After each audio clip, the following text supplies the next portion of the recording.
O senhor já esteve em algum momento com Antônio Carlos Camilo? Nunca. O senhor sabe quais políticos a nível nacional, no Congresso Nacional, dão suporte a Antônio Carlos Camilo? A CPI do INSS escancara fraudes e houve advogado que denunciou cobranças ilegais em benefícios previdenciários. Assista essa notícia comigo agora. A fazer uma investigação e foi a fundo, né? Agora, o que chama atenção, os valores são valores absurdos, né? Sai de uma fração muito pequena, num curto espaço de tempo, para valores que chegam à casa dos bilhões. E ele centrou as acusações dele ali em 3 associações, né? Tem outras quase, são 40 associações, são 40 entidades. Agora, o depoimento dele, portanto, é um depoimento que precisa, a partir de agora, passar pelo crivo da verificação. Então, muitas acusações foram feitas, muitos fatos foram apresentados, muitos nomes foram ali citados, delatados. Agora é o papel da comissão, a partir do cruzamento das informações, do cruzamento de dados, checar as informações, né? Ele citou, inclusive, algumas instituições financeiras, e aí me parece que é o braço operacional da questão do empréstimo consignado, que é outro ponto que a CPMI deve avançar, deve investigar. Então, acho que o depoimento foi um depoimento importante, mas que deve carecer desse processo de verificação. Agora, o primeiro passo após a tomada do depoimento dele, anunciado pelo relator, já dá um indicativo da gravidade do que aconteceu.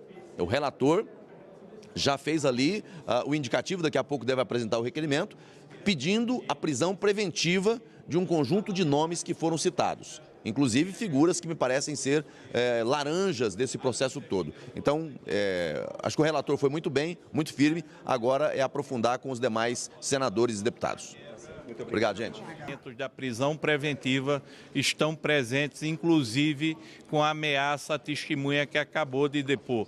O Brasil tem milhares de presos por roubo de celular, por roubos de pequena monta. Não é possível que esses ladrões, integrantes de uma organização criminosa, com tudo devidamente provado, ainda continuem soltos. É hora da justiça brasileira apertar o cerco. Por isso, esse pedido será feito perante o colegiado e tenho certeza que será aprovado. E só uma dúvida também, para onde esse pedido seria encaminhado, relator?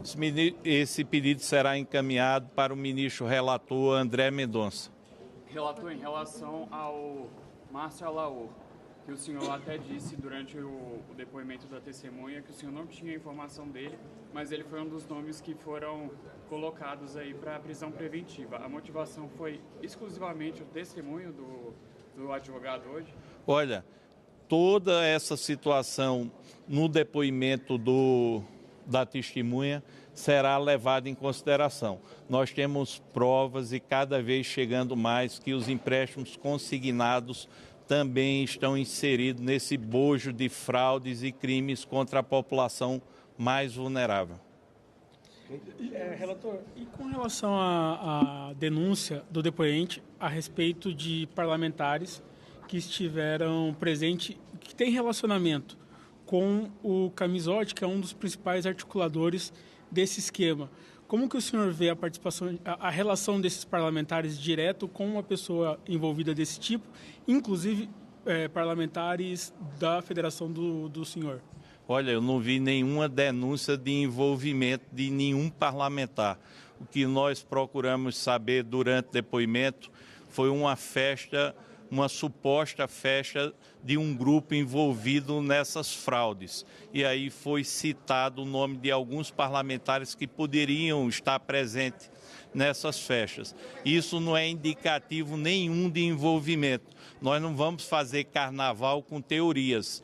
Nós temos que agir corretamente e procurar aprofundar as investigações.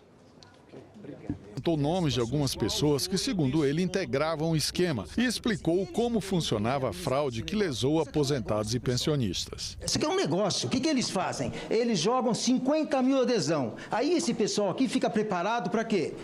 Para que as pessoas que vão reclamar, eles vão lá e pagam. Então, de 50 sobrou quanto? 48 mil. Bom negócio. Primeira notícia crime que eu ingressei foi em 2023, abril de 2023. 3 meses e eu já tinha materialidade, autoria, já tinha o Careca, já tinha o departamento, tudo, todos eles classificados.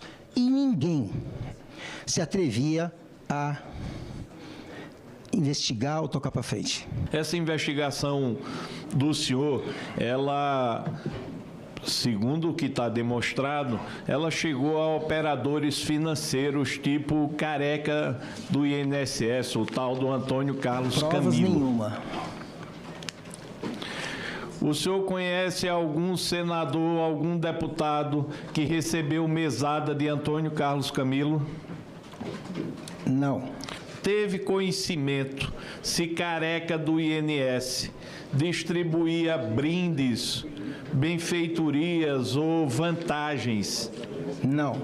Esse crime não poderia ter sido realizado se você não tivesse o presidente do INSS no seu bolso, todo o departamento de benefícios do INSS e, na minha opinião, que eu tenho certeza que os senhores vão chegar lá, aí eu ia pedir o ministro da Previdência. O senhor sabe que quando o senhor está dando depoimento e é feita uma pergunta dessa forma direta, calar a verdade também é delito. Portanto, o senhor está aqui escudado pelo dever jurídico de falar o que sabe sem cometer nenhum tipo de delito. Volto a lhe perguntar, baseado em tudo que o senhor ouviu, que o senhor tomou conhecimento, que o senhor leu ou que apurou, o senhor está com o escudo da proteção legal de testemunha. O senhor ouviu falar se algum presidente do INSS ou se algum ministro da Previdência, pouco importa de qual governo, estamos investigando um período de 2015 a 2025. O senhor ouviu falar de envolvimento de algumas dessas autoridades? Não.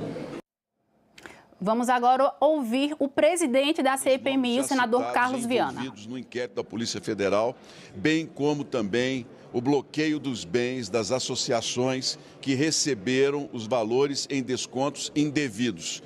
É tão premente, é tão escandaloso que nós tenhamos já praticamente todo o esquema montado, descoberto, e que não tenha ninguém até o momento nem sob risco de prisão.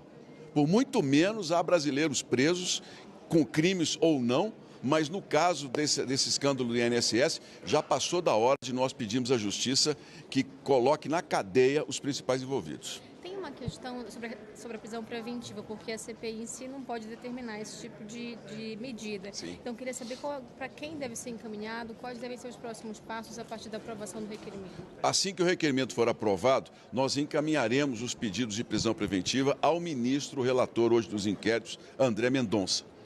Nós daremos a ele todo o embasamento jurídico, inclusive do que já temos apurado.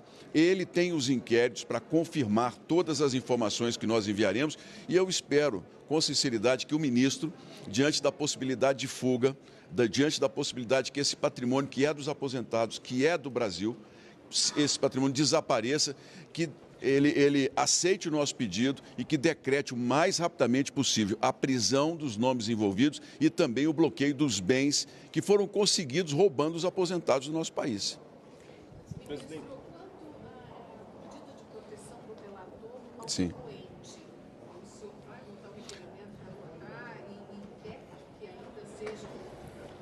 Sim. O depoente, ele já pediu, inclusive, uma escolta da Polícia Legislativa até o hotel.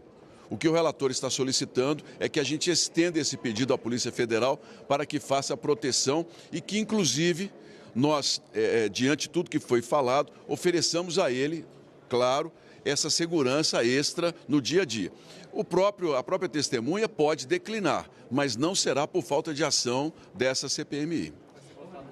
Se vai ser votado hoje ainda, junto aos parlamentares, essa aprovação da segurança para o advogado Eli Cohen. A Polícia Federal terá de organizar assim que receber oficialmente o pedido da CPMI. E Presidente, só mais um ponto em relação aos depoimentos. O senhor falou sobre as convocações de ministros, caso eles não respondam, né, aos convites. Tem um prazo que vocês estão delimitando? Ou tem em mente? Eu estou, assim como presidente, delimitando o seguinte: até o final deste mês de setembro, os ministros e ex-ministros da Previdência terão de definir uma data para comparecer à CPMI. Se eles não nos oferecerem as datas voluntárias, eu vou pedir ao plenário que transforme em convocação todos aqueles que comandaram o Ministério da Previdência e que não se dispuseram a colaborar com a CPMI. Presidente, muito foi falado durante a primeira parte do depoimento a respeito dos consignados dos aposentados, só que eles não estão dentro do escopo da CPI. Existe a possibilidade de vocês aumentarem esse escopo? Se sim, como que vocês pretendem fazer isso? Bem, os descontos irregulares por empréstimos consignados estão dentro do mérito e do escopo da CPMI, porque a CPMI foi criada para descontos irregulares no INSS. E não define somente das associações, também os bancos e cooperativas de crédito financeiras que atuam no INSS e que surjam provas de descontos ou oferecimento de empréstimos consignados, sem que os aposentados tenham pedido, elas também serão chamadas. Eu e o relator já decidimos que essa investigação será uma segunda fase da CPMI. Primeiro, nós vamos exaurir todos os dados relativos a sindicatos e associações e os descontos irregulares para essas entidades. Depois, nós partiremos para o sistema financeiro e, naturalmente, ouviremos todos os responsáveis por que descontos irregulares aconteceram, empréstimos acontecem até hoje sem a aprovação dos aposentados e pensionistas. Ok? Muito obrigado, gente. Obrigado. A Previdência.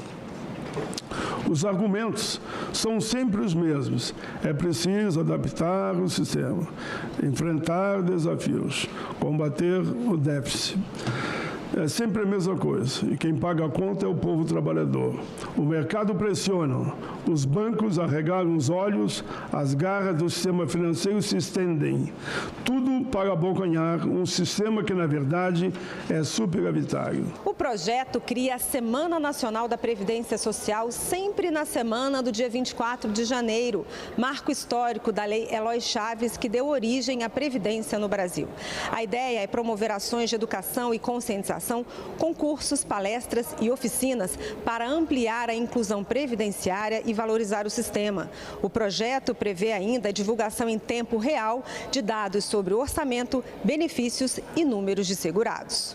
O representante do Ministério da Previdência elogiou a proposta e disse que a pasta tem se dedicado muito a disseminar informações com o objetivo de tornar o sistema transparente, principalmente com uma campanha crescente de desvalorização do trabalhador seletista. Inclusive hoje, né, entre os jovens, falar que a pessoa é CLT é pejorativo, né? A pessoa se ofende, você desqualifica a pessoa dizendo que ela é uma CLT.